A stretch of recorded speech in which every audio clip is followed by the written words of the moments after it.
monthly reading series designed to feature diverse voices from local Wallowa County, Oregon writers. Each month offers a fresh look at what people of the West are thinking about and writing down.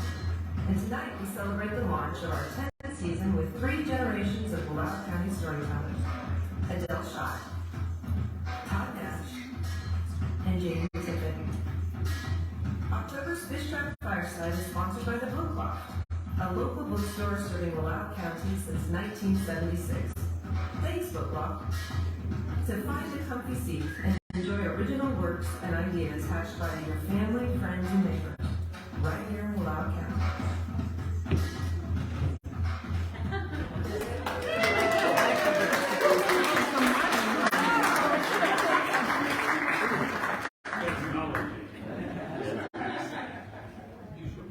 It's been a long time.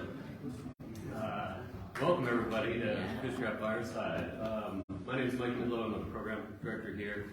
And after a couple years of most Fishtrap events being online, I wasn't sure if you folks remembered who we were, but look at this. This is real nice to see all these folks. I especially want to welcome everybody who's been in many of these events before. Folks who this might be your very first Fishtrap event, Fishtrap Fireside event.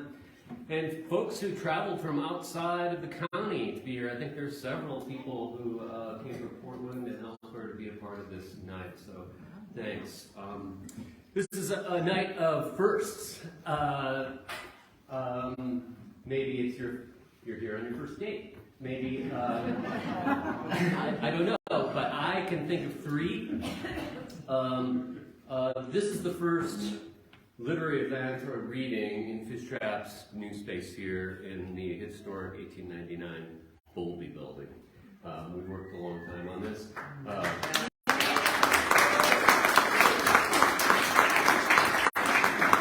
It's kind of like in one of those old movies where somebody blows the dust off the cover of a book and she opens it up to a new chapter.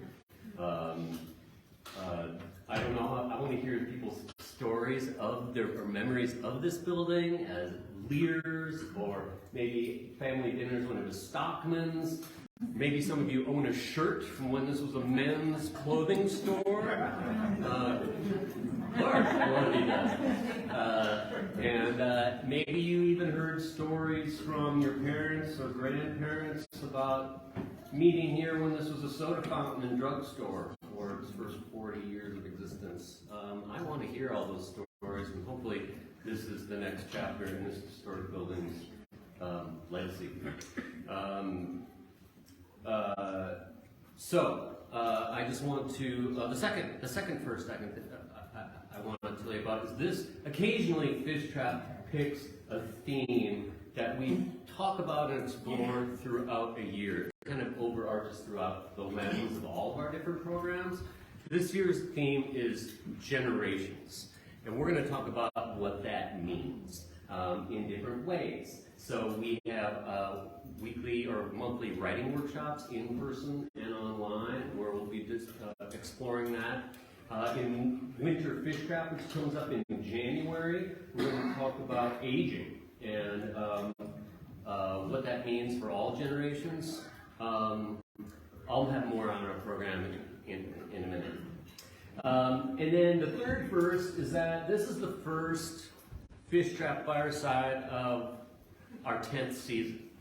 It's kind of hard to believe, because when I came to Fishtrap in 2013, fall of 2013, 9 years ago, I kind of had lunch and coffee with some people who had lived here for a long time and been a part of Fishtrap for a long time, and one coffee afternoon with Pam Rush, she said, it'd be great if Fishtrap had a reading series for local writers. And I thought, well, heck, that's a great idea. Let's do that. And I kind of thought it might last a year or two. You know, how many folks in the county of 7,000 people, how many people are writers and then are brave enough to stand up here and share their stuff? Well, to this date, we have had more than 100 local Wallowa County folks step up to the Fishtrap Fireside podium and share their stories. That's pretty cool.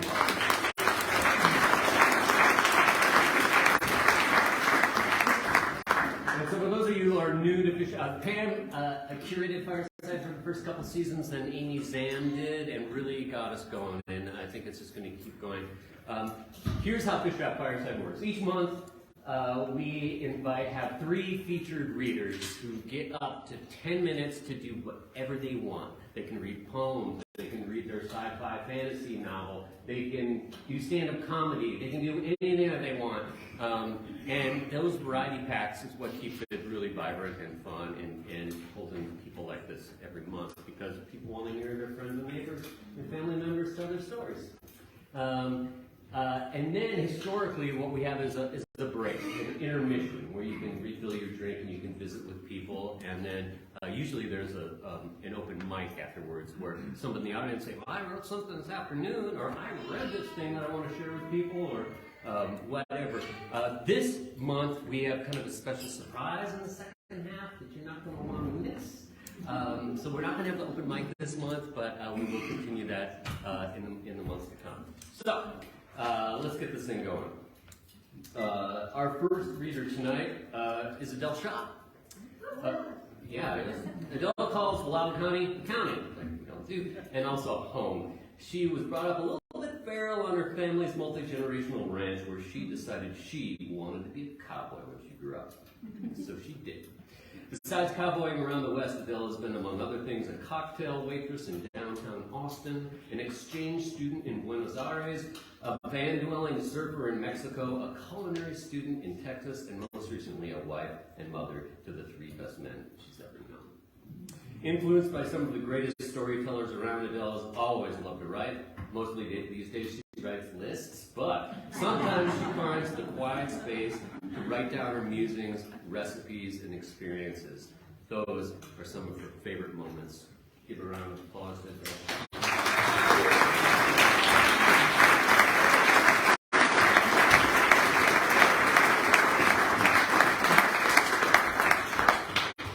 I'm nervous. All right.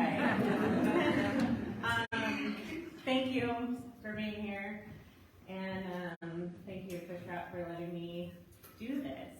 And thanks for my kids for being dressed and mostly behaved.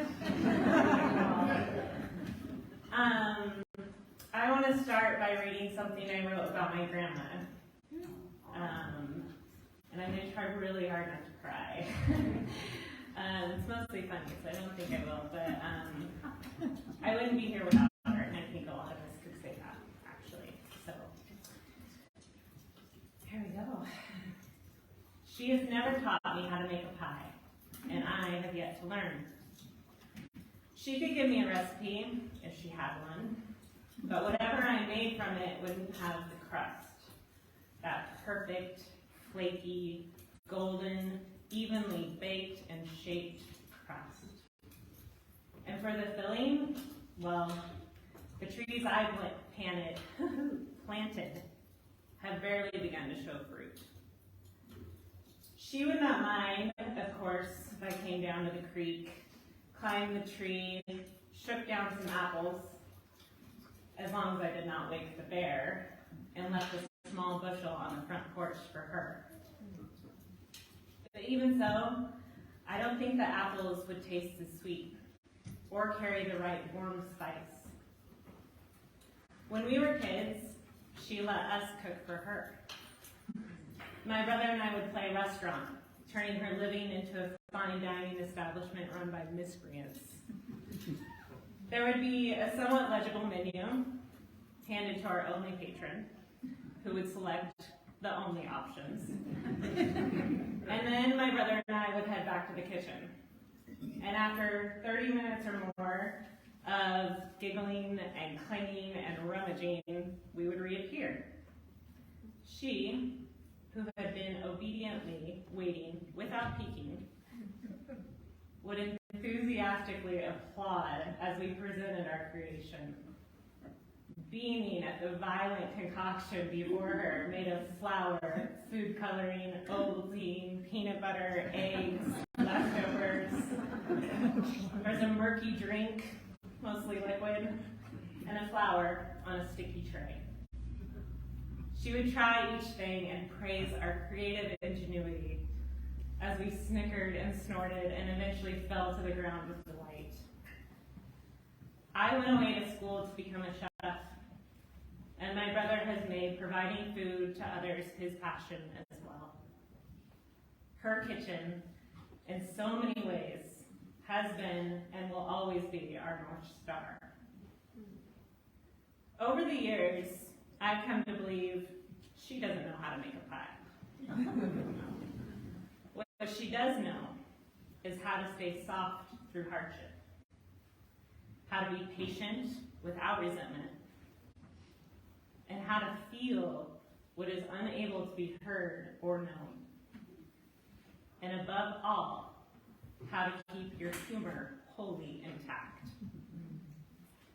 That is what makes the filling that right amount of sweet and substance, and the crust delicate but strong enough to hold it all together.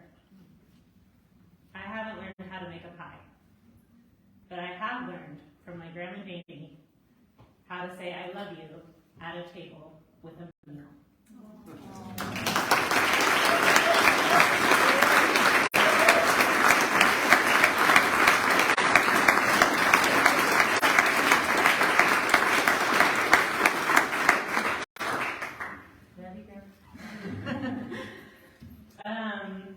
This next thing I wrote, I wouldn't have been able to write without Fishtrap. This group of people has been so encouraging to me, and I, in spite of everything, was able to attend Summer Fishtrap this year. Thank you to the Lundy Scholarship. And it was crazy, to be honest. I was mad dashing around our ranch and house and kids and everything, and then I'd like peel up to the lake somehow late, even though I'm the one who lives here, and then would try to sink into this space of creativity. And the first couple days I didn't really think I should be there. And by the time I left, I was so filled with inspiration and positive feedback that I want to write a book. So, thanks. This is the intro to the book I want to write. I'm going to share it with you guys tonight because nothing will motivate me more than some public Wallowa County.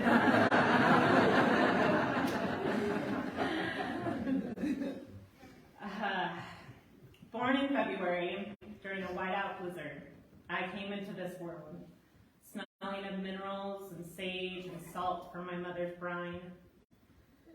I eddied around her gravity and warmth, her both a riverbank and a tidal wave, keeping me safe and pushing me forward. When my own children were born in the same place during their own storms, I remember thinking, I finally understood her. The pain we endure from our children is the pain of transition made tangible. It is excruciating. When they laid my firstborn onto my chest, the weight of them never left me again. A permanent impression that feels like warmth and worry and water. I carry you with me, she would tell me, and put a palm to her chest. No matter where I am, I carry you with me. The women of my family have lived their lives like water, flowing in and around each other, making time continuous, if not useless. We have been living in cycles, in the roots of aspen trees, in the blankets of fog, in balls of hail, cleaning up messes, nurturing life, putting out fires, forever changing landscapes, and sparkling as shards of ice in the cold. And then always coming back to that river, that goddamn river.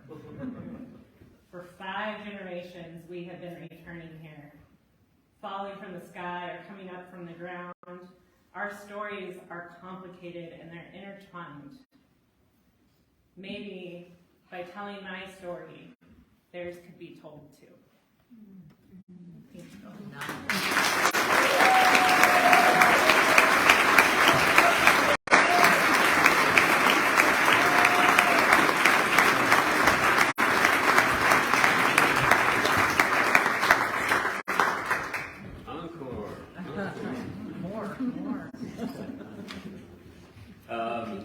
So here we are in this big, beautiful space. We're learning how it's going to work, how cool it's going to be in here, what we should put on the walls. It's a work in progress. We just started. Like I said, this is the first real reading event here. So we got this nice microphone, and we've got a sound system in the ceiling. But this isn't just for Fishtrap. From the beginning, Shannon and all of us wanted to make sure that this space, the Bowlby building, is available to other organizations, to the community in different ways. If your organization has a conference or a meeting, or you want to have a square dance, or if there's a music concert that's too big for the Range Rider or TG, but not quite big enough for the OK Theater, maybe this is a good venue for it. We want to experiment with those sorts of things. We have a couple events coming up with partner organizations. Next Thursday, the Josephi Center and Safe Harbors, or University of Oregon Press and Fishtrap are presenting Tina Ontiveros as part of Sexual Violence Awareness Month. And she wrote this book. She lived in the Dalles, wrote a great memoir, which Becky says is really good. It reminds her a little bit of her windswept childhood. Hope you can make that next Thursday. And then 2 weeks from today, we are having the Oregon Book Awards author tour here, which is a way for writers, recognized writers from around Oregon, usually metropolitan areas, Eugene, Portland, Salem, like that, bring them to rural areas. It's been going on for a long time, and we're bringing the Oregon Book Awards author tour back here. So those are 3 events. Tell us what your event's going to be. Talk to Shannon about that.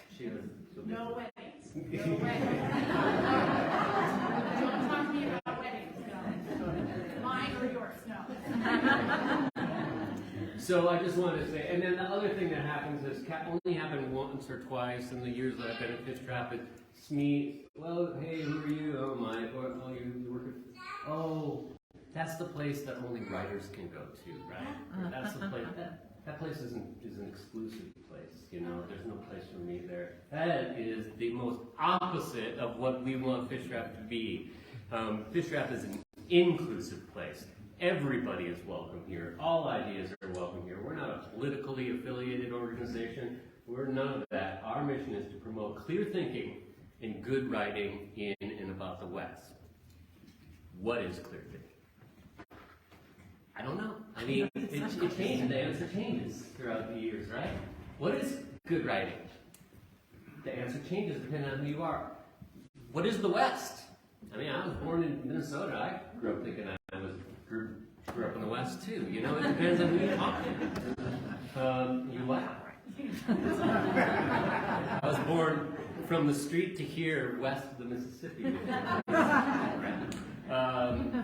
So those are conversations we want to have. So we would just want to know that everybody is welcome here and your ideas count too, and invite people to come to these events.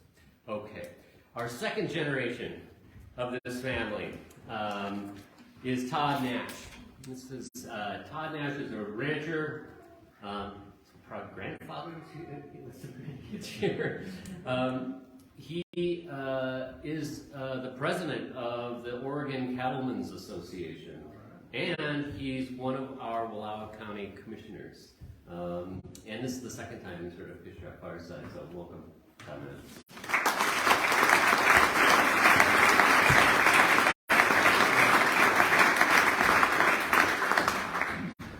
Thank you. A little bit like Adele, I'm nervous.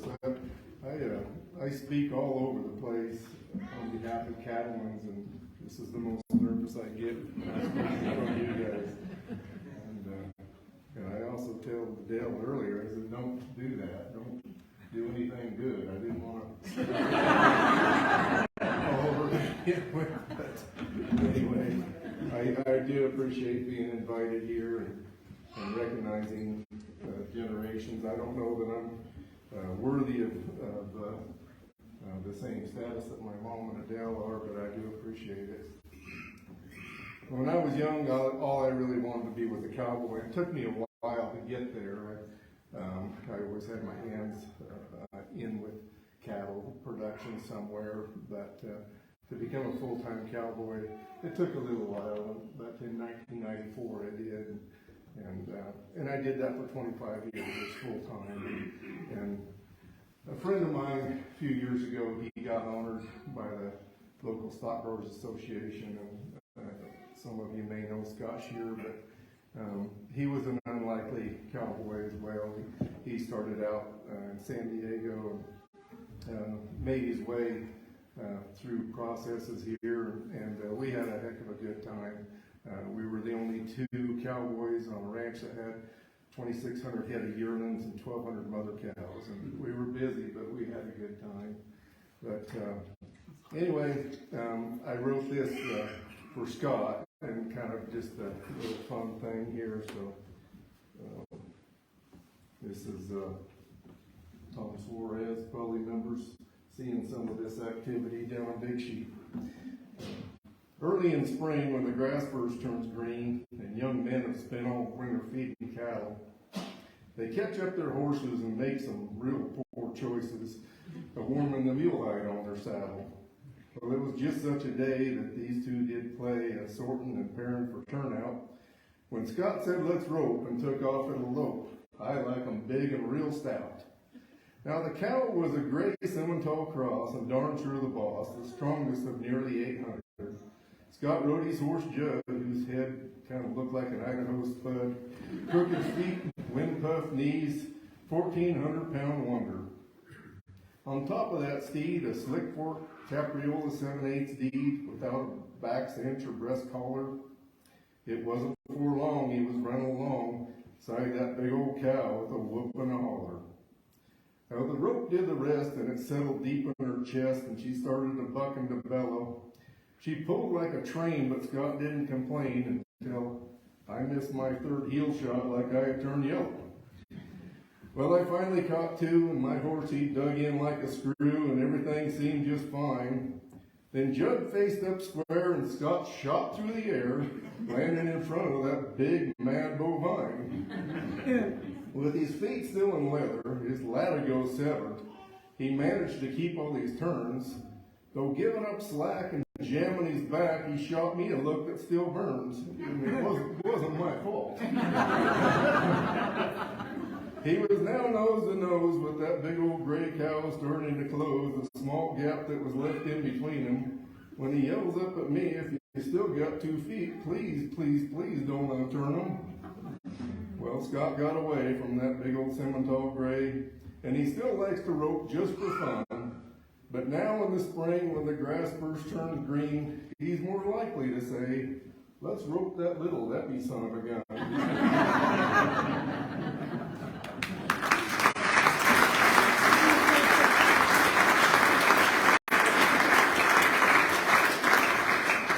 Thank you. The next one I have memorized, and I'll give a little background on it. I was on a Forest Service permit on Big Sheep Creek, and it ran up into Lick Creek, the bottom end of that, and it was always contentious. You know, it was one of those riparian zones that a lot of people thought more highly of than to put cattle in. It was a good ground there, a good piece of creek for salmon spawning, and we had 3 endangered species there between Chinook salmon and steelhead and bull trout. And so we're always under scrutiny. And I could graze in there from the 10th of July till the 10th of August. Then I had to be out. And really tried to abide by that. It's big country. It was a 72,000 acre timber pasture, and most of it wasn't fenced. And so come the 10th of August, I'd get them out of there, and then we would ride back through there and keep them flushed out. But we'd miss some, or some would come back in. Anyway, one of these years, I got a call about 3 in the afternoon from Forest Service. They said, "We found 4 cows down there in Big Sheep. You need to get them out." So, all right. And I took it serious. So Next morning at daylight, my nephew and I were down there. We got them out, and they were clear out of the country there by 10 o'clock. And but shortly after that, I got a letter of noncompliance. And the letter of noncompliance isn't a big deal until you read the details in it. You get one more, and they can reduce your herd by 25%. And if you get another one after that, they can remove you altogether.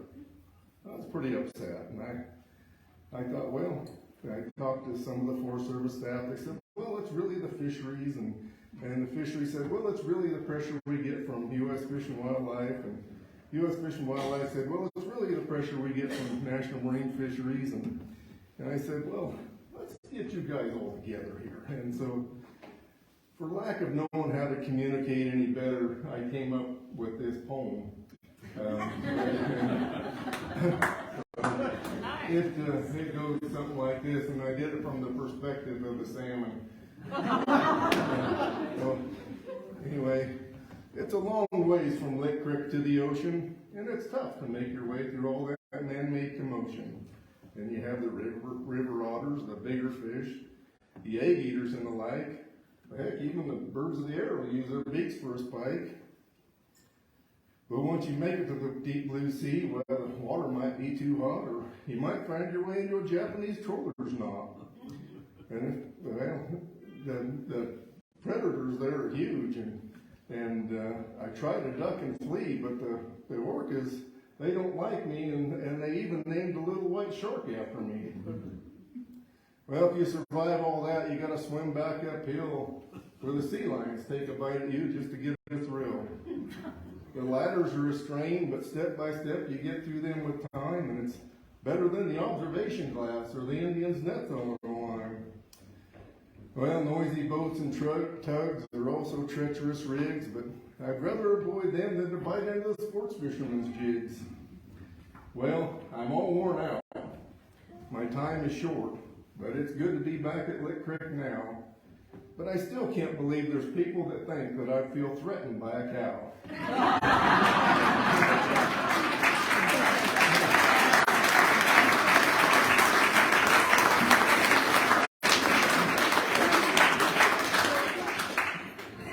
I'll do one more, and like Adele, this one's about my mom, and I hope I don't get choked up, Mom.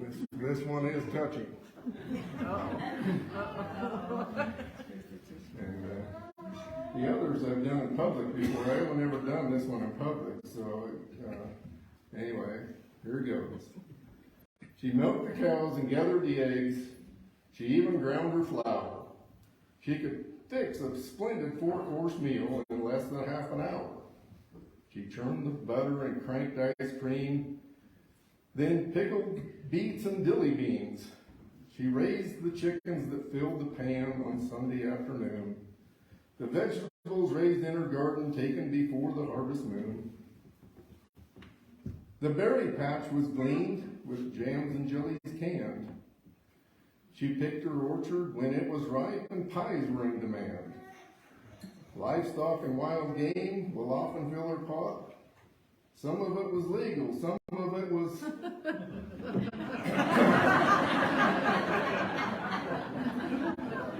Sourdough bread and pancakes were always at the table. Rarely was anything on her plate that started with a label. She was regenerative ag and low-pack recycle before it was a thing. Leftovers fed to the chickens and back to their plates again. Now this may sound like a paradise, but try being her youngest child. Because when I was young, all I wanted was a box of Fruit Loops or pre-sliced bread, for God's sake, something that wasn't organically wild.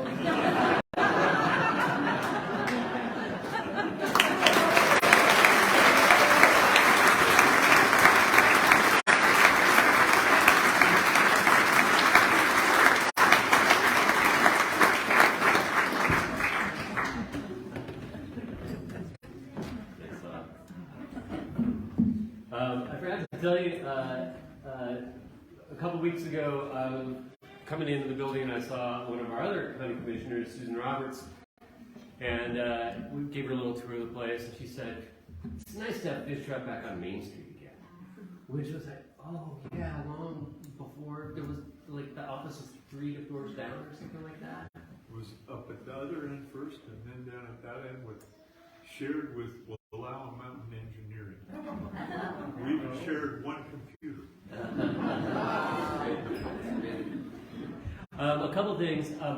We've been doing a lot of online events the past couple of years, and what that turned out to be was eye-opening. Like, not everybody can come to Wallowa County. Not everybody is comfortable sitting in a room with a bunch of other people. There are a lot of reasons, and so we've been having these online writing workshops where people have been attending. I'm not kidding, from Florida and Massachusetts to Alaska and Hawaii, attending Fishtrap writing workshops. Kathy, you've attended many of you in here too. But we're also coming back to in-person ones, because we know the value of being together as a community, and now we have this great place.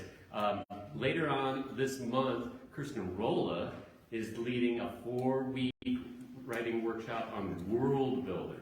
Now, if you don't know what world building is, you're kind of with me. But I think if you're planning on writing a book or a novel, first you create the world that it's going to take place in. Gamers do it.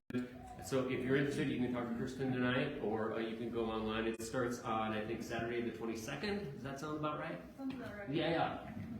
And then next month, Scott is leading in-person workshop. It's just a morning on the change of seasons, so it doesn't matter if you write poetry or what kind of things you write. Hanging out with Scott for a couple hours is always fun anyway. And then our Fishtrap writer in residence, Liza Birnbaum, yes, is coming to us from Seattle. Is going to spend a month working in the schools, and she's also teaching a writing workshop on nature writing in later this month or in November. I should have written these down. They're on that nice whiteboard facing outside. You can take a look at them. Finally, I was telling you about our events about surrounding generations this coming year. This winter, traditionally we do a big read or a Fishtrap reads, where we try to bring the community together around a great piece of literature to talk about it and to read it together in the schools and talk about it around the dinner table, all these things. This year we are celebrating this beautiful little novel called The Jump Off Creek by Molly Gloss. Molly's been a part of Fishtrap for decades. This is a book about a young woman, homesteader in Oregon in the 1890s. And I think it's a great book that students in school will be able to read and come home and sit around the dinner table and talk about it with their parents and grandparents and friends and family. We'll have more on this coming up later, but this is coming up in February and March of next year. Okay, it's time for the matriarch of not only of this family, but of Fishtrap as well. Janie Tippett is the cornerstone of this place. I have Janie, as a matter of fact, I have your t-shirt from the very first summer Fishtrap in 1988 in the other room. I have to get to you. So everything, Janie Tippett has just made so many friends and made so many people feel special, and we're going to have a little bit more on that after Janie is done. But Janie, are you bringing up materials? Yeah. Oh, good. Well, then I'll read slowly. Janie Tippett is a 4th-generation rancher, mother of 4, stepmother to 3, grandmother, and great-grandma. She's the author of 4 Lines a Day, The Life and Times of an Inaha Ranch Woman, and recently published a 6-volume collection of her articles for Agri-Times magazine titled Janie's Journal, 31 Years of Ranch Life in Wallowa County, Oregon. We've got them right there. Becky from the book office here with them. Janie is also a photographer, outdoor enthusiast, is active in 2 writers groups, and has been part of the Fishtrap community of writers since the beginning. Put it together for Janie Tippett.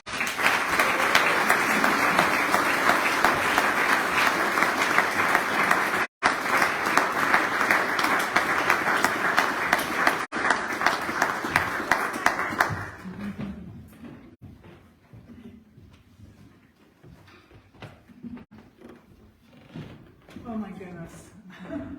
Tom writer's retreat on Naha 100 years ago. How many years? How old was Fishtrap? Where's Mike? How old is Fishtrap? 35. 35 years ago.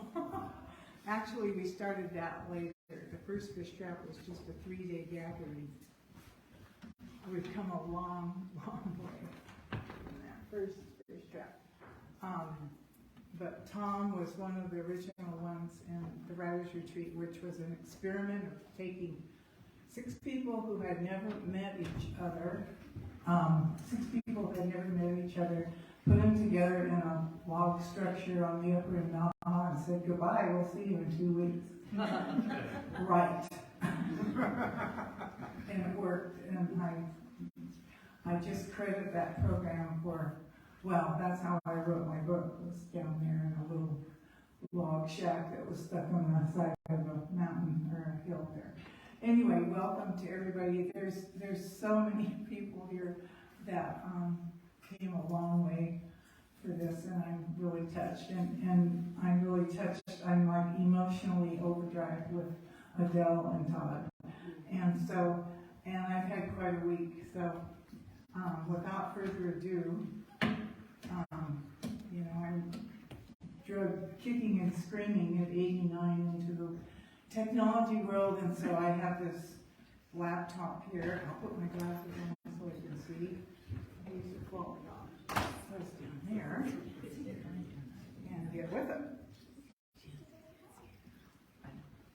It's 10:25 on this October morning, and I'm just now concentrating on the Go section of Eastern Oregon newspaper, wherein a certain Mike Midlow is interviewed for an article under the title, Fishtrap Fireside Kicks Off 10th Season, October 7th. Reading further, he is quoted, "This event is a celebration of Big First," said Mike Midlow, Fishtrap Program Director. "It's the first reading in Fishtrap's new event space on Main Street. It's the first Fishtrap Fireside of our 10th season, and it's the first event in year programming where Fishtrap explores the theme Generations." The article's opening statement includes the fact that featured writers consist of 3 generations of a local family. And staring at me are photos of that Wallowa County family. Holy cow.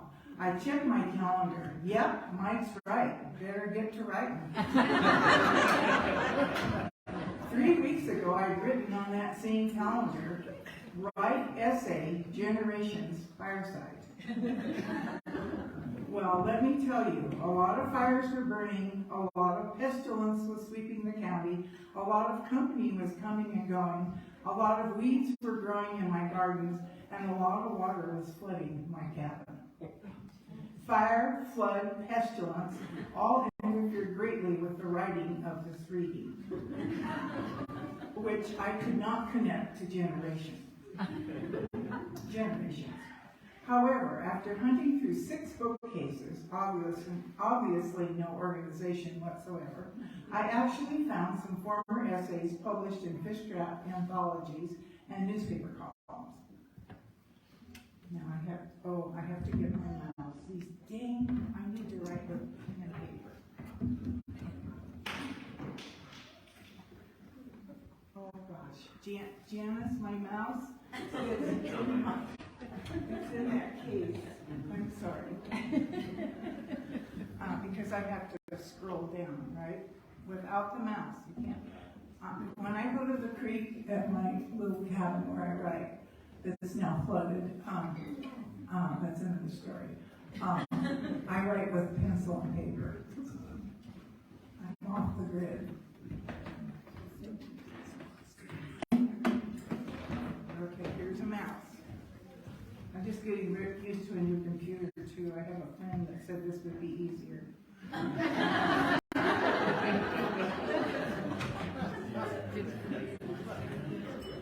Okay, well, let me tell you, I already read that. Fire, flood, pestilence, all interfered greatly with the writing of this reading, which I could not connect to generations. However, after hunting through 6 bookcases, While I write this preamble to what I'm going to read, I want to describe first how my morning and past week have gone. And in that way, you might be able to better understand why I haven't had time to prepare for the first event. Actually, I do better under pressure. After 31 years of newspaper headlines, this is my normal. So here I am at my kitchen table, surrounded by water-soaked photos, books, newspaper clippings, and scraps of paper. My floors are littered with old vinyl records, tapes, and CDs, manuscripts, some so waterlogged they must be discarded. Sadly, among them are handwritten snippets of what was to become my first novel, which can be salvaged, I hope.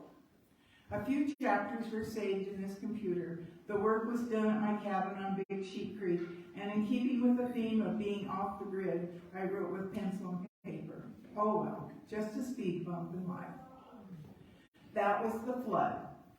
Won't go into the details. As Mike Midlow says, we must stick with the 10-minute rule, and this rule is strictly enforced. Remembering Fishtrap's past at the Methodist camp, Frank Conley ringing a bell, and other methods when open mic readers got carried away. And we had certain ones who did get carried a long way. They just kept talking long after the bell rang. Anyway, the flood was a broken pipe in my old cabin, and it happened in the middle of the night, we think. Anyway, my writer's retreat has required my presence there for the last 4 days. Not to mention numerous phone calls and conversations with first responders and insurance folks, and well, you get the picture. It's a mess. And now the power is off for 10 hours and on and on due to damages incurred during the recent fire. The professionals dealing with my water-damaged room assure me it won't interfere with the fans and dehumidifiers humming most noisily night and day for 3 days. I trust them. Which brings up the subject of fire, wherein I received a phone call in the middle of the night. What do you want to save in your cabin? Big Sheep Creek was given evacuation notice, so there was that. Luckily, the fire didn't hit Middle Point, but could have. Then pestilence struck 10 out of 20 folks who enjoyed a very delicious potluck in a local orchard. They came down with a highly contagious illness, which sent me to the emergency room, therefore canceling my scheduled outpost float trip in Hell's Canyon. That was a bummer. Been waiting all year for that one. My clock is ticking onward with the theme, generations. So now I have to switch gears and read about generations because we've got to stay with the theme. It's going to last all year.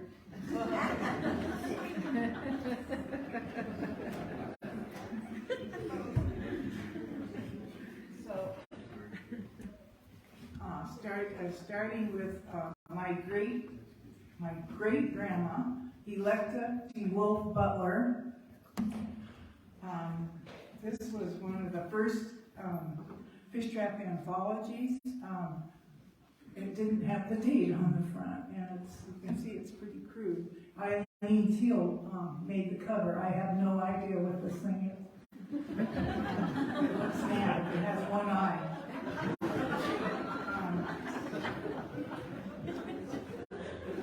Oh, that's a marker. So we got, the clock's ticking.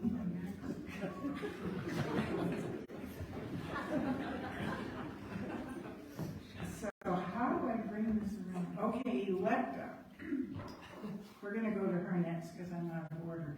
But this was written, these anthologies were wonderful. I had never been published.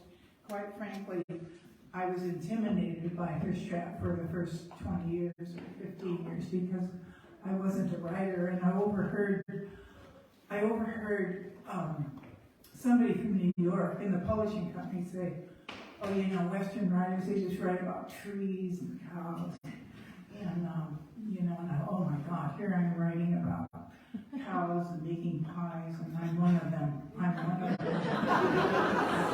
never achieve it. And then they would get up and the writers would get up and write read things that I didn't even know what they were saying, but I thought, well, that's what you're supposed to write about. And I'm just a country bumpkin, and I just write journals. Anyway, the 10 minutes are going, so.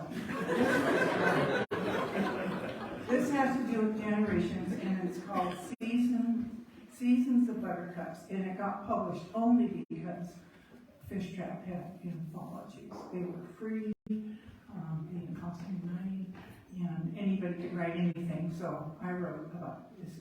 This has to do with generations. Seasons of Buttercups. The kitchen table where I write is cluttered with memoirs. As I leaf through them reading from old letters, one particular letter written in longhand by my mother to her mother captures my attention. I am swept back into a time and place that I was very much a part of. But shouldn't I remember something? What does linger in a 2-year-old mind? Reading on all through the morning, I find my answer in words written long ago. My mama, writing to my grandmother. March 1935. Janie and I went wildflower hunting the other morning before the rain. We went up the road and in the gate on the way to Manzanita Hill. And in that little woodsy piece, we found all sorts of lovely wildflowers. Janie first ran from one patch of waist-high buttercups, to the one patch of Janie just ran from one patch of waist-high buttercups to the nodding bluebells and back again, filling her fist with 10 pretties. My, how she loved it all. And way in under a dewy thicket, we found the 2 pink Johnny jump-ups we had been searching for. The first I had ever actually picked. But the grass was dewy and our feet got wet, so we cut back across 10-night pasture. I thought Janie was following me on the cow path, but she turned and was sprinting back toward woods and pretties. The little Dickens was nearly there before I could catch up to her. Perhaps this incident in my childhood did have an impact on me, because 58 years later, I wrote February 24th, 1992. Life goes on, the phone rings all morning, everyone wants something of me. It is warm, nearly 50 degrees. I go for a long walk to burn out the cobwebs and discover for myself the first buttercups. In my 60th year, I wrote in my column, Buttercups, found on a neighboring hill by my grandchildren yesterday, float in a small bowl of water on the kitchen table as I write this morning. James and Adele, aged 6.5 and 5, could make me cry, spent the past 3 days with us. Only the barest minimum housework was accomplished during their stay, while Grandma became a kid again. Yesterday afternoon, the children and I went for a hike over the snow-swamped eastern hills, and that is where we found the first buttercups. Our destination was a large frozen stock pond about a mile distant from our house as the crow flies. Large patches of snow lay on the shaded norths, and wet melt seeped out beneath them, forming rivulets that trickled down the draws, watering the buttercups. The air was soft, the breezes gentle, and we marveled in the day, wandering over the hills, watching them awaken from the long winter sleep. It will always be a sort of magic to watch this transformation. Searching back even further in the past, I read from my great-grandmother's writings. My great-grandmother, Electa Butler, came to California by Pullman in January of 1874. She was employed as a schoolmarm by a mill workers' family in a place called Sardine Valley, which is located in the High Sierra Mountains. On July 11, 1874, she wrote back east to her relatives, and many of her letters found their way into print as they were published in an eastern newspaper. When I wrote you last, this is one of her letters. One of his letters, my great-grandma. When I wrote you last, we were still rejoicing in about 4 feet of snow. May brought in her train a bevy of warm, sunny days, and presto, the change. The snow, except upon the higher mountains and on the hills with a northern exposure, disappeared as if by magic, and the beautiful green of resurrected nature covered the valley. At first, the valley was like a sea of gold with a wealth of buttercups. And there were banks of violets as large and rich in coloring as our cultivated pansies at home. Later, the purple blossoms of the wild potatoes and pure white flower were everywhere, commingled, probably not less than 100 varieties of wildflowers, some of them exquisitely beautiful. My great-grandmother, writing from Sierra Valley, my mother writing from Grass Valley, me writing from Wallowa Valley, my grandchildren picking wildflowers, 120 years. The rhythmic tide of the seasons runs in our blood, our family linked together by patches of yellow buttercups.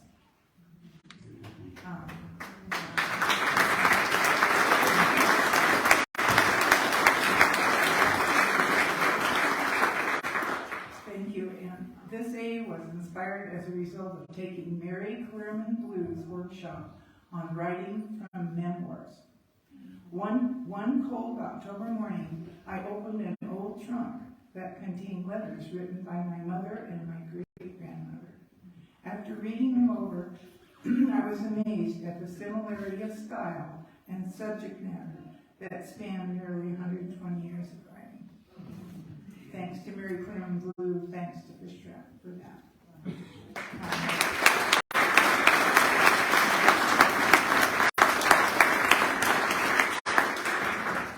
Thank you.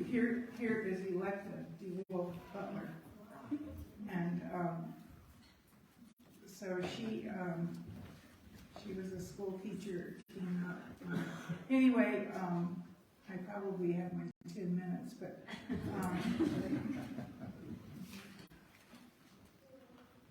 yeah, I'm not going to do that. But these, my sister published all of her letters, and then she published this book on Electa. It's pretty amazing, her writings and poems.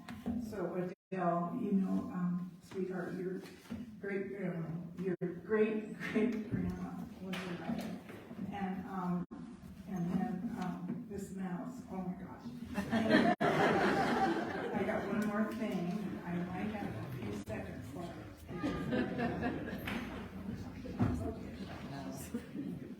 So this was extremely, this was in an old trunk too, when I had pictures made, but I don't know if you could see it, but it's a team of horses, and they're making hay, and here's the explanation of that. There. I didn't have much time to put this together because of my flooded house.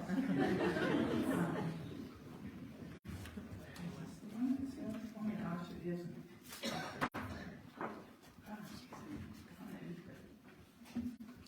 Just be patient.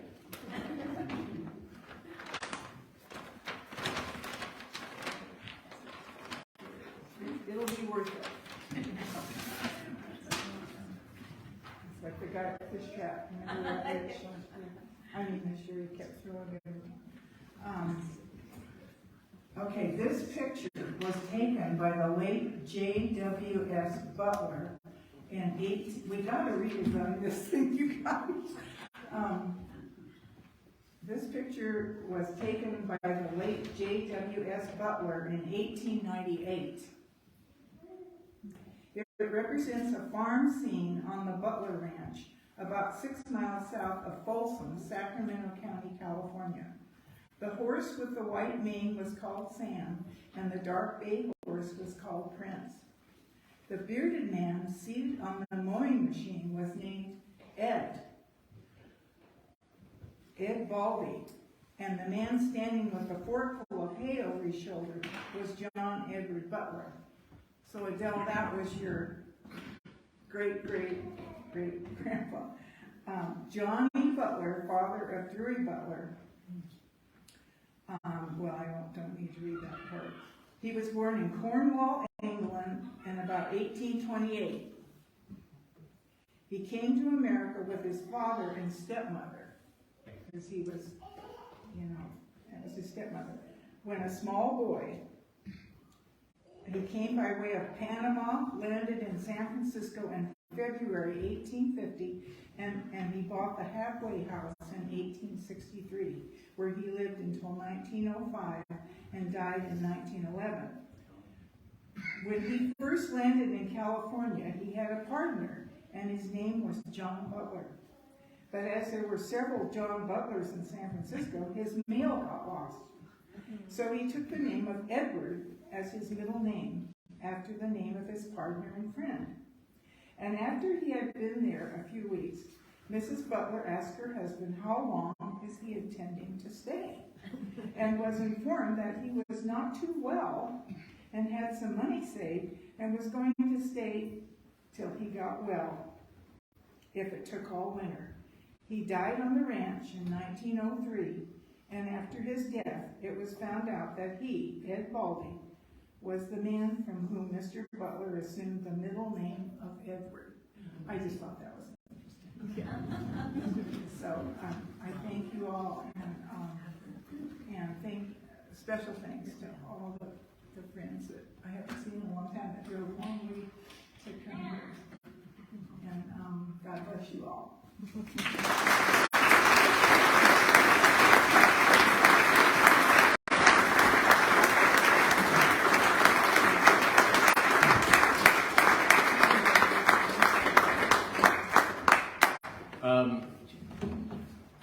This has been so great. Hopefully all this talk of generations, it isn't, it's a river that flows in two directions. It flows backwards and it flows forward at the same time. And it's generating writing, generating stories. It's all sorts of different things. And I just wanted to, we have a little surprise for you, Janie. Don Whitton, who just came from Portland, has something he wants to tell you. Don, where are you? Oh, Don. Oh, I'm scared because I don't know. There he is.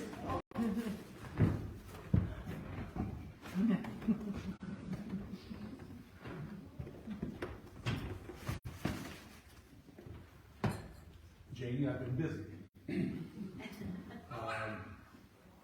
Adele and Todd and Janie, you three are three tough acts to follow here, but I'll try to do my best.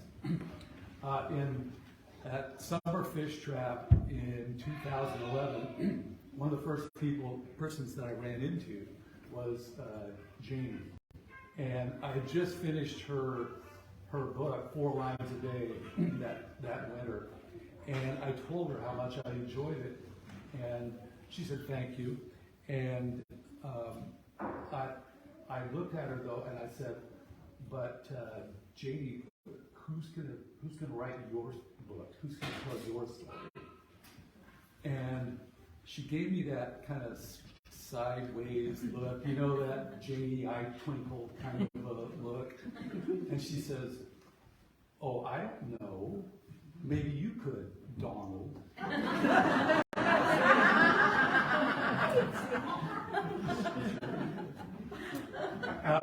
Now, there was only one person in my life who called me Donald on a regular basis, and that was my mom. So I thought, I better take this kind of seriously. And the more I thought about it, and the more that I got to know Janie, I thought, that'd be kind of a fun book to write. But over time and distance, we live over 300 miles away, and things just kind of fade away. I was still teaching at McMinnville High School, and things just kind of went their way and kind of faded out. This past winter, our granddaughter played a state basketball playoff game at Union High School.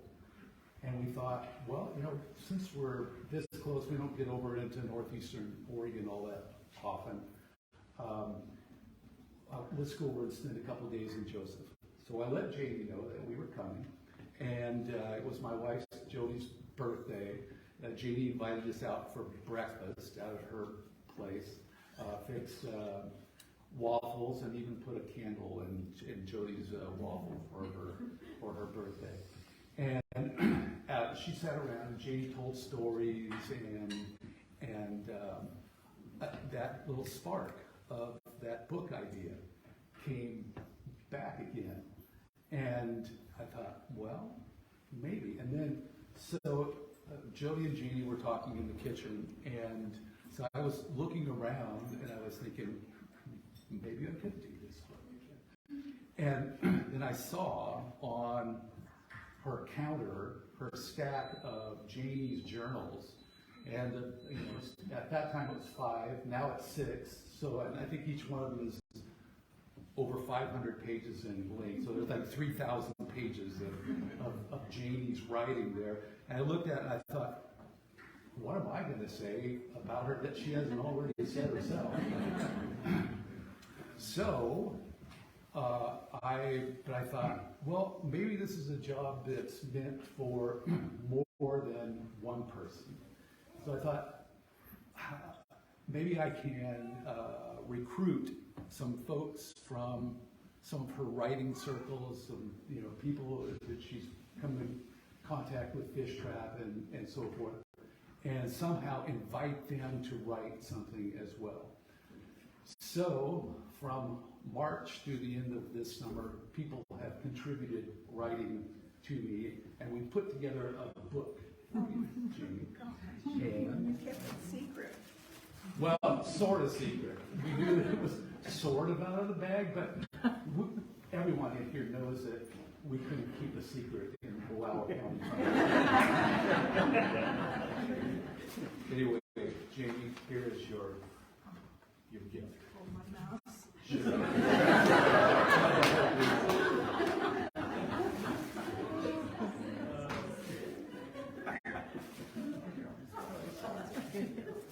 It's a book. It's a book. Oh my God, it's a book. It's called Janie, A Woman of the West, an anthology.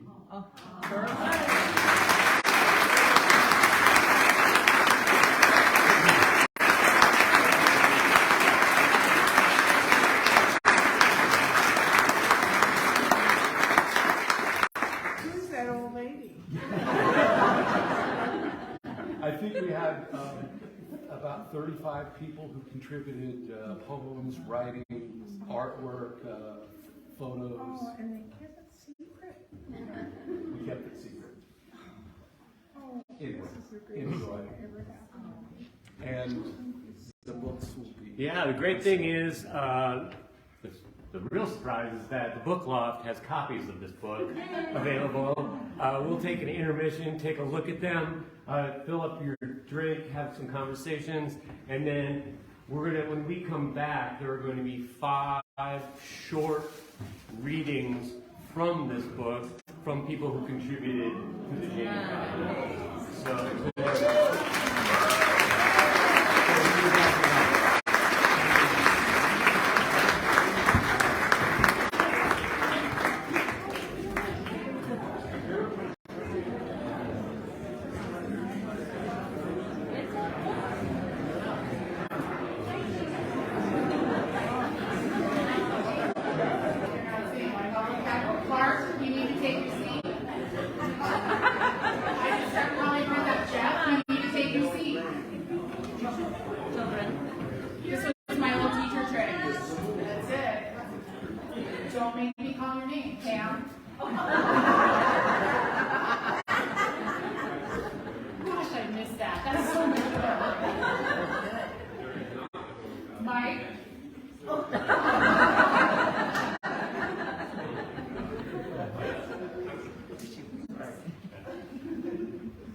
No cheese for you. Okay.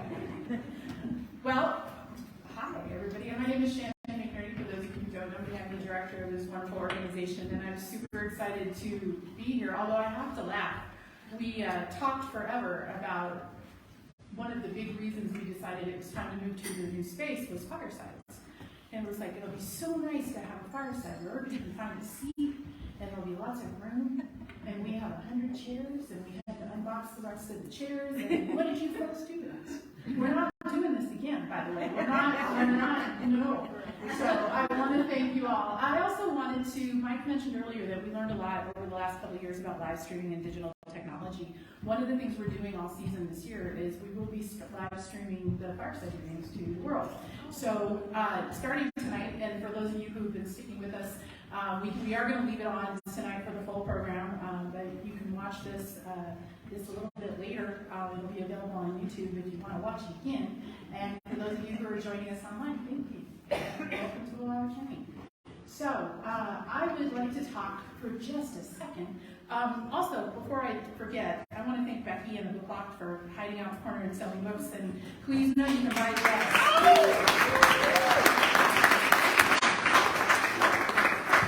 the Janie's Journal, and also I think 4 lines a day, and no, not 4 lines a day. She said, don't say that. Janie's Journal and the brand new book is available if you'd like to pick up a copy of that. And then also on your way out, our fish has been hungry. He's been alone. So if you'd like to feed the fish on your way out and help support our programs, we'd be grateful. About, sometime in the spring, I think. Well, back in March, Don wrote me an email and said, I have this idea. He told you the story as to what happened. And he reached out to us and asked if we would be interested in helping put together an evening for Janie.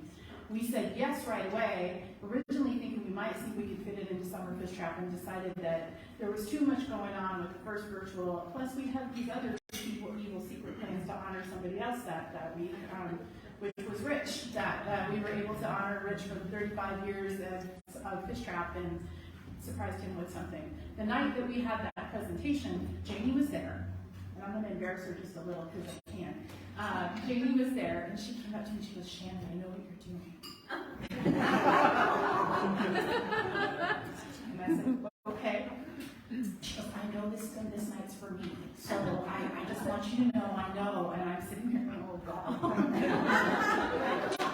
But one of the things I've learned about Janie, I think that all of us who know her can say, is that once you get to know Janie, you feel like she's been around you for a long time, and she's a friend, and she's warm. And I also knew I could just call a spade-ish, because there was still a secret. So I wrapped my arm around her and I said, Janie, I'm going to tell you there is something planned for you, but it's not tonight. We're going to take care of our friend Rich. And she, without batting an eyelid to me, she goes, oh, good, I'm so relieved. So tonight when she walked in, I said, well, now you know what we've been planning. So, and thank you, Don. So Don, I want to say, has just led this project, helped us put this evening together, recruited folks to come up, including some people we haven't seen in quite a while. So without further ado, Don is going to drive us through the rest of this evening as we read as you hear the rest of the reading. So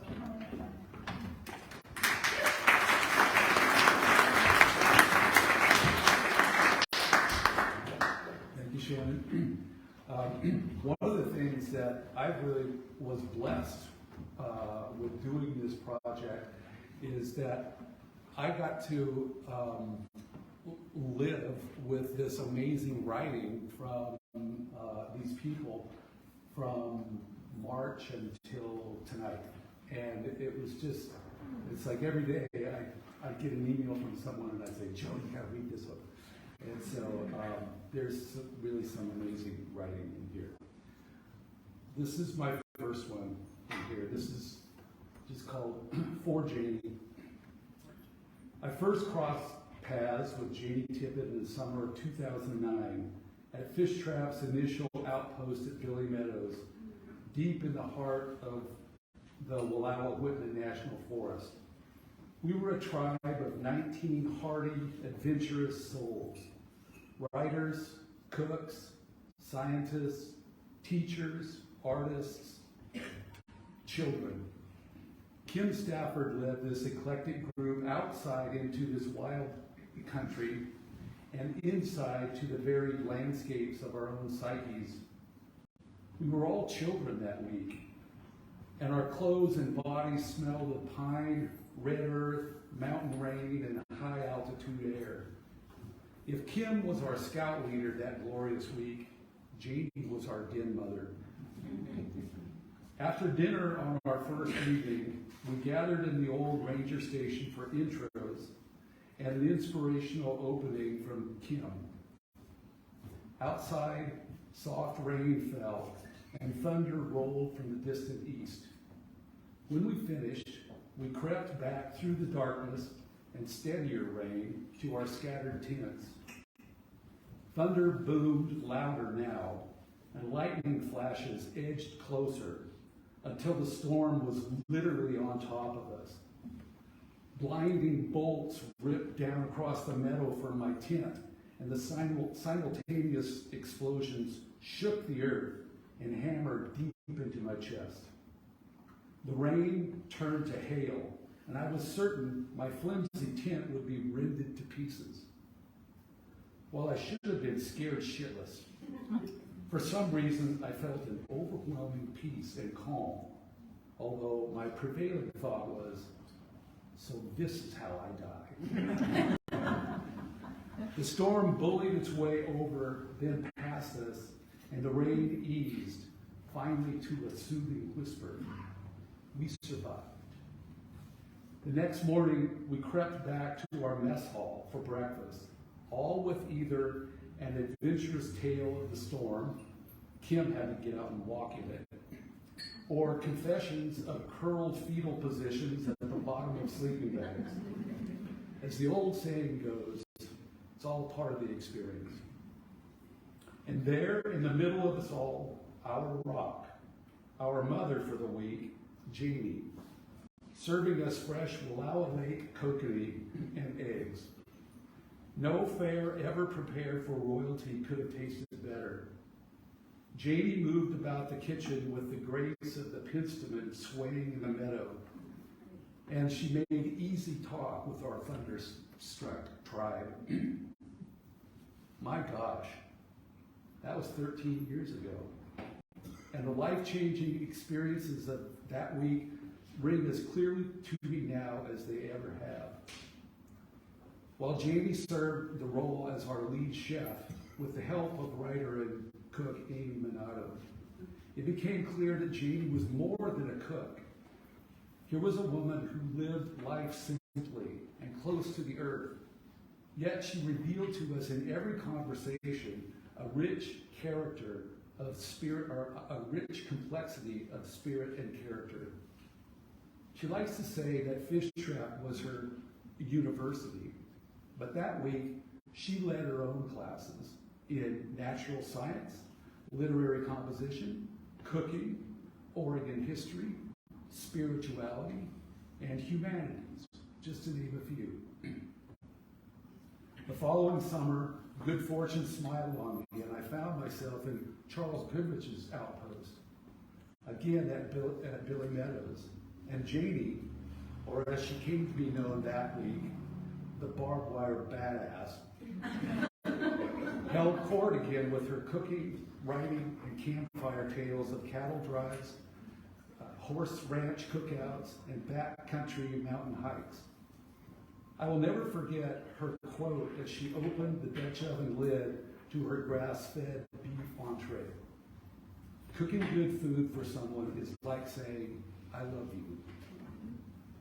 Of all the excellent meals prepared by Janie, the one that still defies explanation is the burned sourdough breakfast pancakes. Never one to waste food, Janie turned these blackened, crispy discs into implements of competition. We held the one and only Billy Meadows Discus Frisbee contest. We sailed those cakes deep into the pines, where I'm sure even the chipmunks eschewed them. Memory fails me now as to who won the competition, but I remember a spirited battle between Bob Pyle and myself.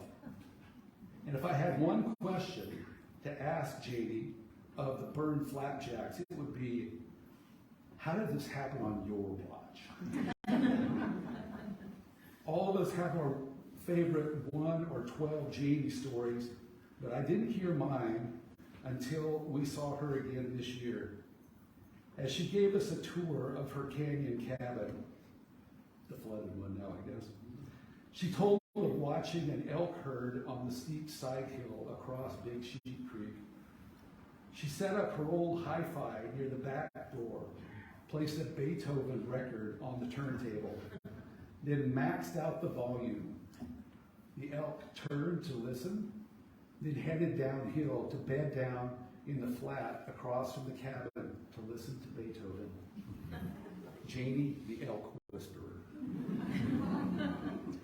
I have few regrets in this life, but one wish is that I could have lived closer to and spent more time with this incredible person. She is the epitome of Walt Whitman's line, "I am large, I contain multitudes." Janie, we love your multitudes, your larger-than-life character, your tenacity and grit, your love of the natural world, your love of humanity, your beauty and your soft side, your kind and giving heart, your love of your community, your love of your family, your love of us. Janie, we love you. Donald, Whitton.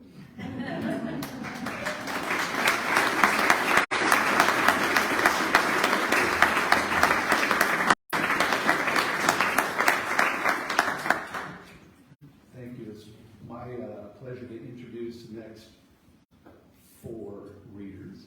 The first one to share, or the next one to share, is Randy Movich. Randy shares life with her husband, Jeff, daughters, excuse me, it's better on this side.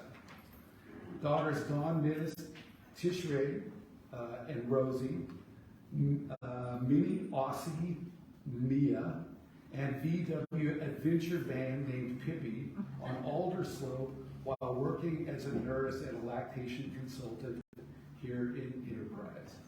Randy Movich.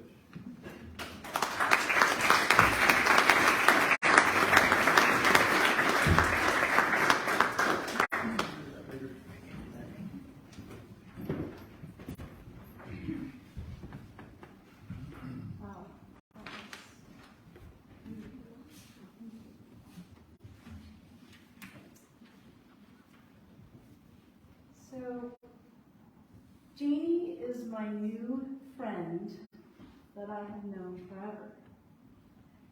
We met 2 years ago on the Snake River Outpost.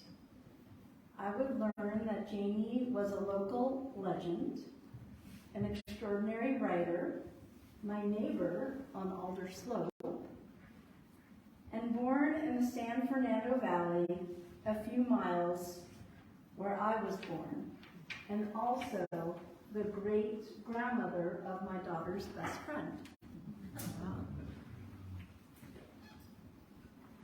Connected by time and space, on that trip, the Outpost trip, we laughed and fell into giggle fits galore. A wordless heart connection. Janie sharing a sunny moment in your garden the other day, a praying mantis found haven next to your heart. You hold space in your heart for each and every one of us. You create connections and bring us closer to each other and to this sacred place. This year on the Zumwalt Prairie, during Outpost, on the solstice, Janie said, "It smells like summer for the first time." And indeed, it did. I wrote a little poem for Janie on her birthday last year.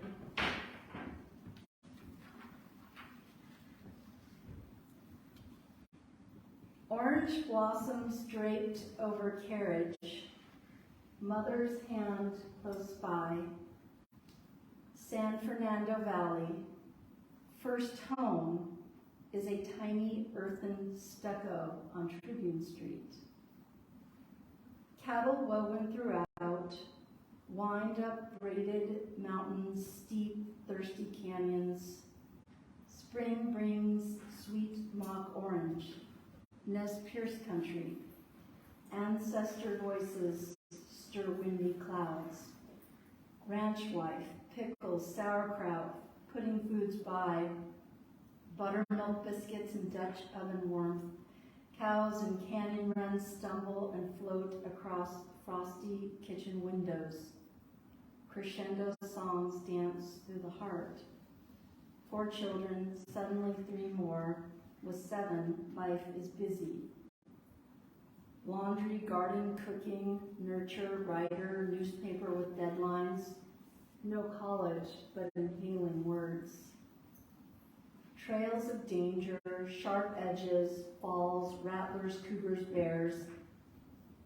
The finest china, a well-set winter table of loss. Diploma, raveled edges, torn and folded, peach juice and berry stains, and arduous, artful education. Friends, writers, children, grandchildren, great-grandchildren, abundance in lean years. Willowed banks instruct trout fishing. Sheep herder's wagon travels in storybooks. Nomad, seasonal migration, Sheep Creek, alder slopes, stardust eyes, crow perches, fierce pride, photos of children placed to share. Home, the best place in the county. I'm alive, she shouts, disembarking from the mystical Snake River journey. Tales, prose, and poems, a soul glimpsed. Tears swirl across time as word prayers carry us along, safe, turbulence, chaos, calm. Craig says 8 is the symbol for infinity. Today, Janie has 2.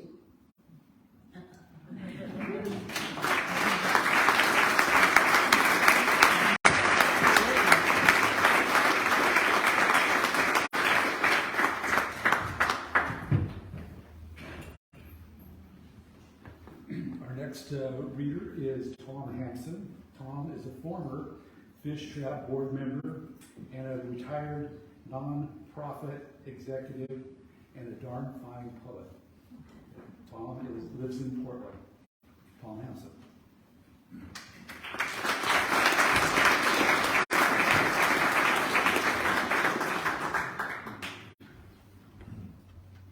Hi. I'll read 2 poems that bookend the experience at the Writers' Retreat on the Anaha that Janie mentioned. And the first was that first one, and the last one was the last one that Osha, my wife, and I attended. Janie. And Janie, I never, that pack rat in the basement never gave you any trouble like that mouse did. A poet in cow country for Janie. The river moving down and turning back upon itself posed a question to a man hunched upon the bank. Why am I not content to find myself a poet in cow country?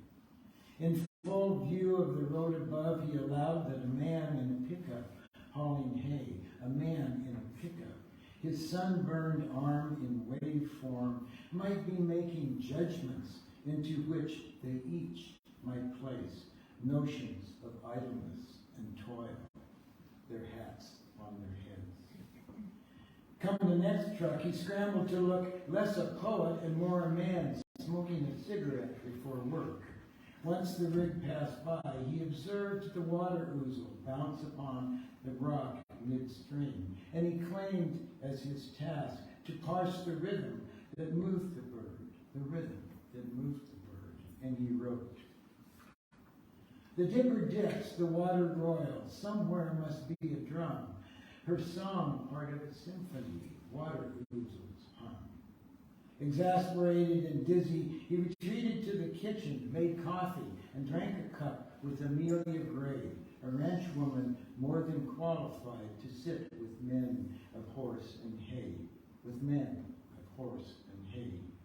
He found that Amelia had long ago solved this problem. One among many, a woman in this country must work out. And he wrote, "It is a thing of sight, it seems. The dipper dips to keep its feet on rocks that move upstream. She makes her nest upon the ledge and plies the water's curling edge." And he said, "Amelia, will you marry me?"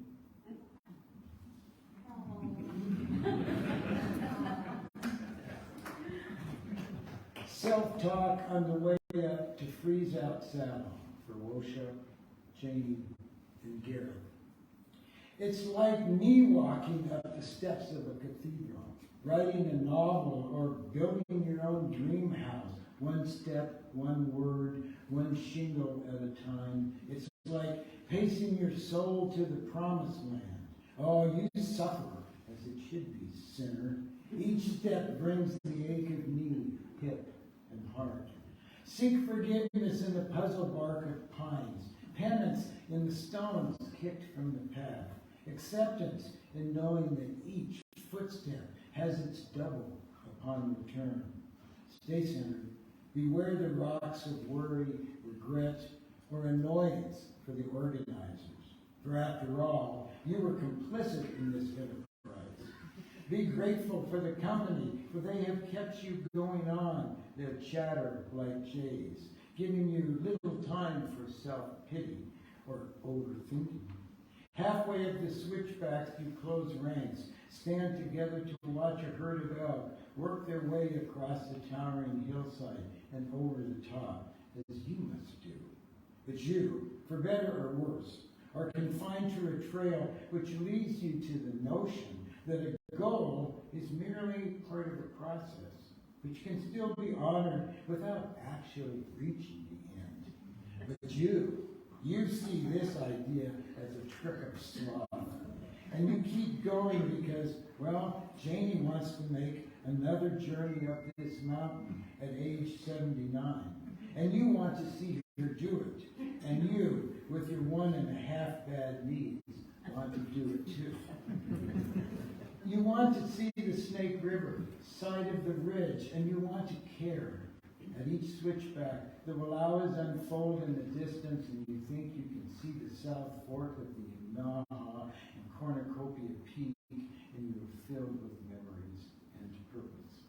The wind bites, and the last pitch of trail is greasy with mud and lined with snow, and as the mountains on the Snake River side rise into the air, you come to the realization that you will make it. And there before you is the universe that God has made for you all this day. It is a cold, cloud-strewn, lunch-filled heaven. Your arms go up and you move together at the ridge tops and you pray. May our suffering be filled with mountains, rivers, and saddles from which we might see clearly in all directions, then quietly slip from one side to the other.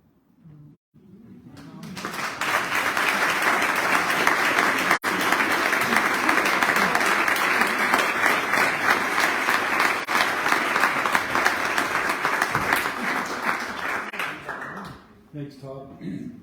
Up next to read is Kenneth Hunt.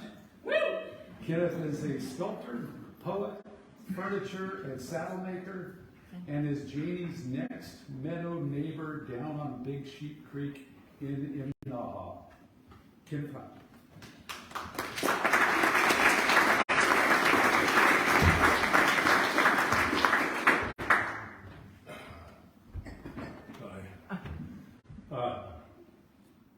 I was thinking it's really appropriate that this fireside's about generations, at least for me and Maggie. When we moved to this area 22 years ago, Janie's son Todd reached right out to us and kind of made us feel welcome. Todd and his wife Angie, they both had us to dinner, and Todd would stop by every once in a while and visit with me while I was building my house, and and shop and getting to know the area. And then one day Todd comes bumping up the road with a young colt to give me, and he gives me this 2-year-old Arab gelding, and gave me a couple of lessons on how to get him going to ride, and then he goes bumping back up the road and left me to it for a while and stopped by him anyway. Todd and Angie made us feel welcome, and then Todd just tossed a loop and roped me right into the scene by giving me a horse. So anyway, so then time went along, and after a while, about 10 years ago, Janie bought that cabin right next door to our place, just the next meadow over down on Big Sheep Creek.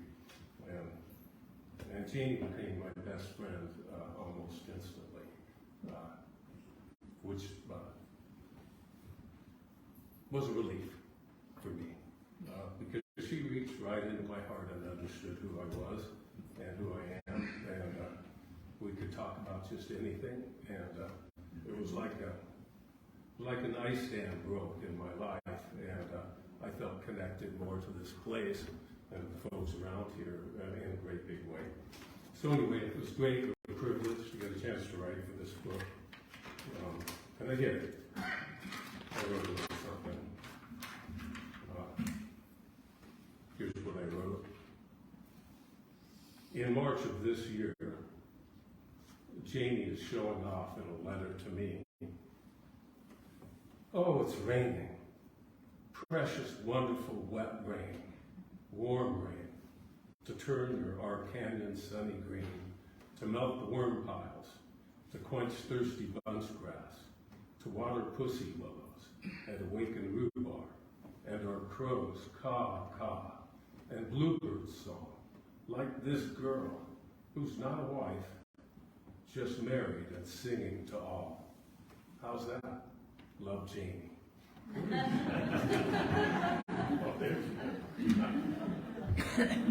Our neighbor Janie lives her belief in the importance of remembrance. And Janie notices. She's aware. Our neighbor greets everyone just where we are. She's relentlessly intuitive, and she's thoroughly and invisibly kind. She likes to win. She knows how to get a job done. When I asked her which mountains she's climbed, Janie told me a story containing at least 15 mountain peaks and endless basins, lakes, and ridges. It's a story about her family, about cooking in hunting camps and cow camps, sheep camps and dude camps. She's always feeding hungry folks on quests. Janie told me a story about a wild girl and a mother of boulders who was walking in trails of grandchildren and visitors, of ranch families, poets, hermits, and heroes. I asked her about mountains, and she gave me a geography, a couple of ethnographies, some songs of devotion, and a poem or two. Janie is a born muse. She takes in strays. I raise my hand. Our neighbor believes in writers and seekers and sourdough. She knows that spirits grow gardens and that they live in the ridges, the breezes, and the rivers. She has interspecies friendships. She believes in delight. Janie Tippett cares for the history here in our county, but she grows her garden in the present, where there are surprises.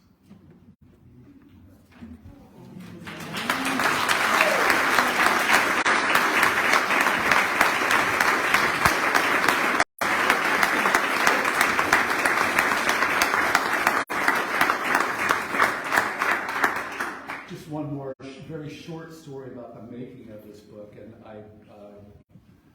got several photographs from people, and I can't remember what specific photo type that I was looking for, but I thought, well, why not just look at Janie's pages? And I went to her pictures. I kid you not, the photo that I found that I used was photo number 7,778. So I found something that Janie is more prolific at than writing, and that is posting pictures on Facebook. I've never seen so many pies in my life. Our last final reader tonight is Pam Royce, and Pam didn't send me a bio, so I'm just going to wing it here. Pam is a local. Most of you probably know her better than I, but she loves dogs, she loves horses, she loves Skip, and she loves to write. Pam Royce.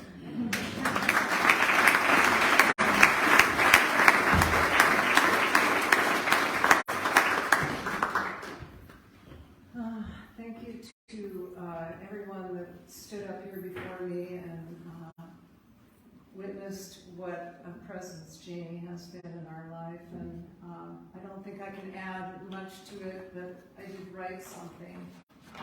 Where are you anyway? Hey, Mom. I met Janie Tippett in 1978, I think. While sheep herding in Hell's Canyon with my husband Skip.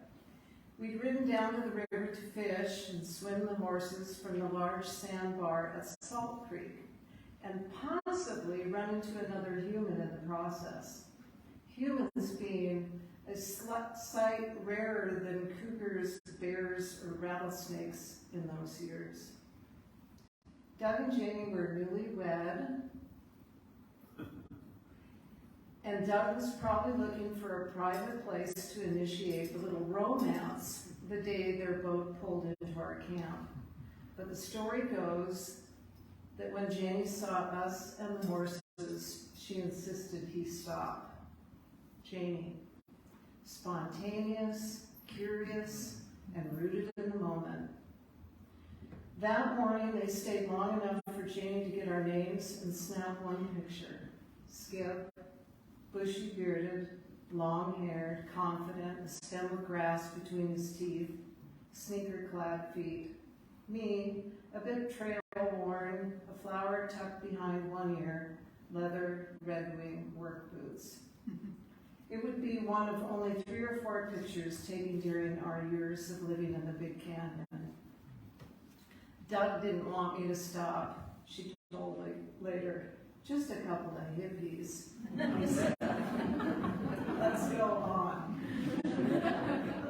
But I saw you there, and it was as if you had sprung up out of the earth, part of the canyon, and I was intrigued.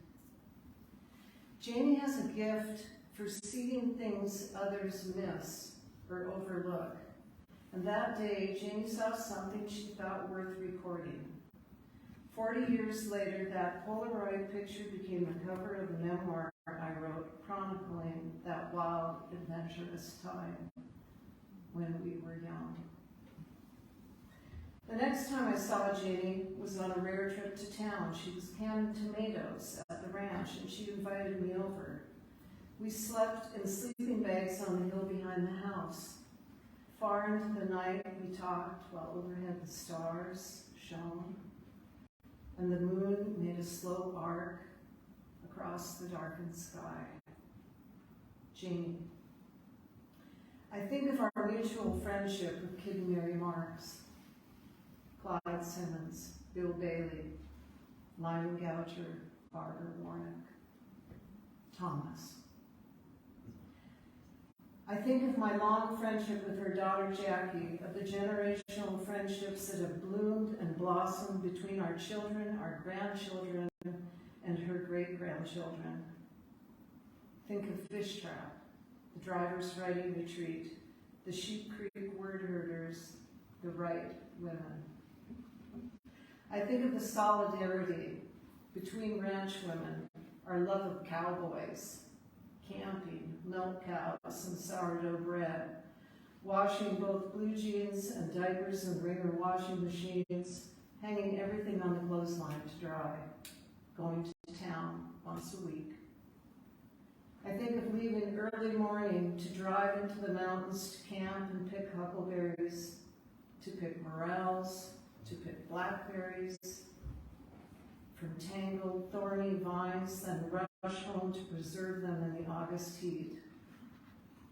I think of pressing apples on the century-old cider press and throwing the pulp in the garden to nurture next year's vegetables, gardening, canning, and shredding all those round green cabbages into sauerkraut.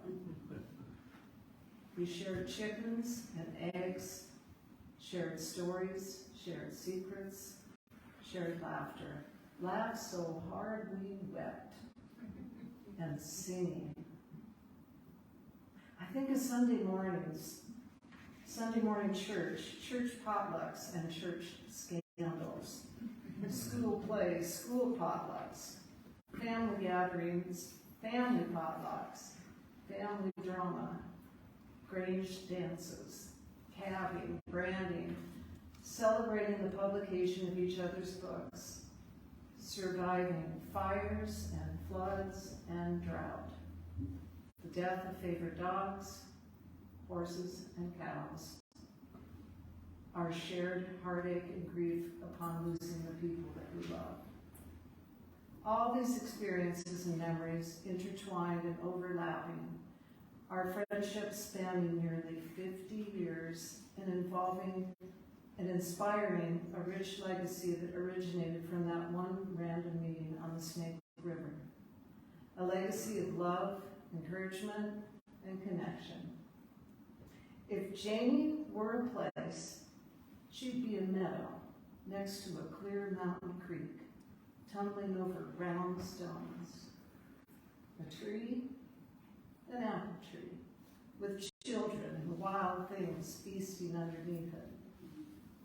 A bird, red-breasted robin. She's a Ford pickup and a blackberry pie alamo. Next September, with any luck, we will float the Snake River together. And when we go through Wild Sheep Rapids, we will throw our hands in the air and shout. We will share a beer and tell our stories around the fire. We will sing and celebrate the mystery and magic of this life. I love you, big Janie Tippett. Say yes.